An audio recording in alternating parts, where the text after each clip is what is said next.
Salam sejahtera, terima kasih karena bersama dengan saya di Nazilin Unity Channel.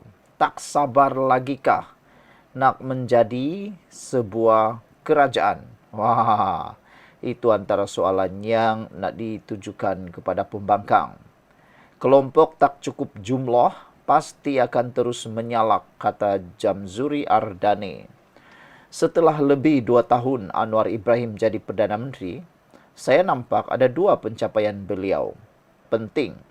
Pertama ialah kestabilan politik dan yang kedua ialah kestabilan ekonomi. Tiada siapa yang boleh menafikan 2 perkara yang dicapai oleh Anwar Ibrahim ini. Orang yang menyalak, orang yang bising, orang yang kononnya menyatakan kerajaan pimpinan Anwar Ibrahim ini gagal pun pasti tidak dapat menafikan bahawa Anwar Ibrahim telah menimbulkan kestabilan politik yang terbaik di Malaysia. Selain itu, kestabilan ekonomi. Dari segi kestabilan politik, Anwar Ibrahim dapat menyeimbangi keperluan antara komponen dalam kerajaan perpaduan ini. Dalam kerajaan perpaduan ada gabungan besar 4, Barisan Nasional, Pakatan Harapan, GRS dan GPS. Anwar Ibrahim dapat mengepelai, menuntun dan mentadbir, memimpin 4 gabungan ini dengan baik sekali. Kesederhanaan yang ada pada Anwar Ibrahim telah memperlihatkan bahawa ianya mampu membawa Malaysia ke arah kestabilan politik yang berpanjangan.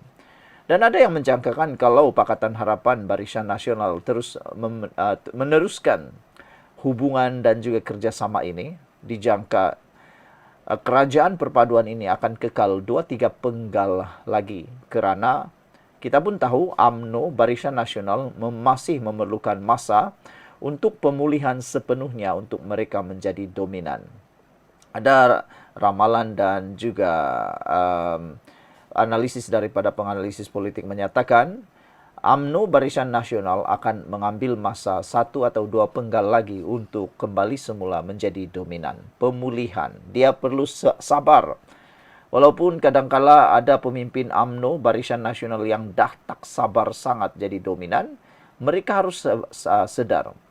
Perlu tepat dan waktunya. Itu tepat. Bukannya tak sabar, mesti sabar.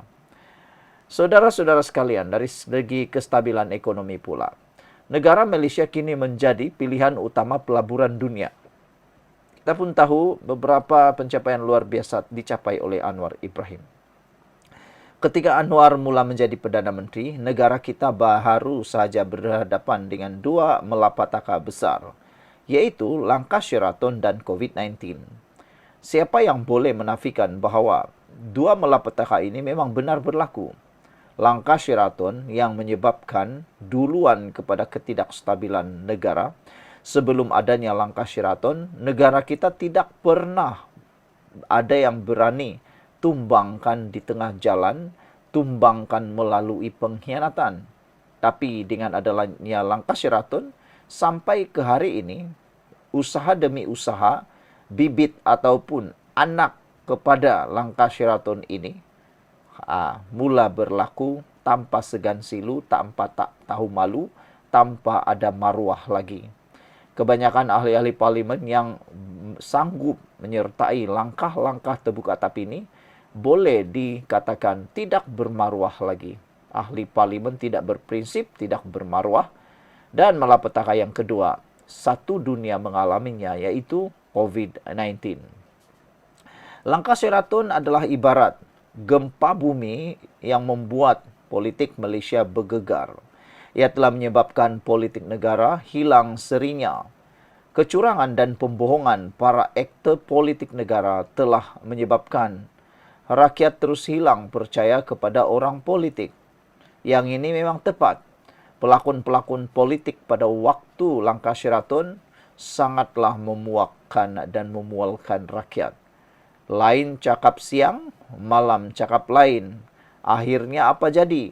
Ditumbangkan dan berhuru-haralah kita dengan perbuatan pelakon-pelakon politik ini. Apalagi, ramailah rakyat netizen yang sudah tidak percaya dengan ahli politik. Kerajaan tebuk atap pun gagal membina politik yang stabil akibat prasangka dan perebutan kuasa.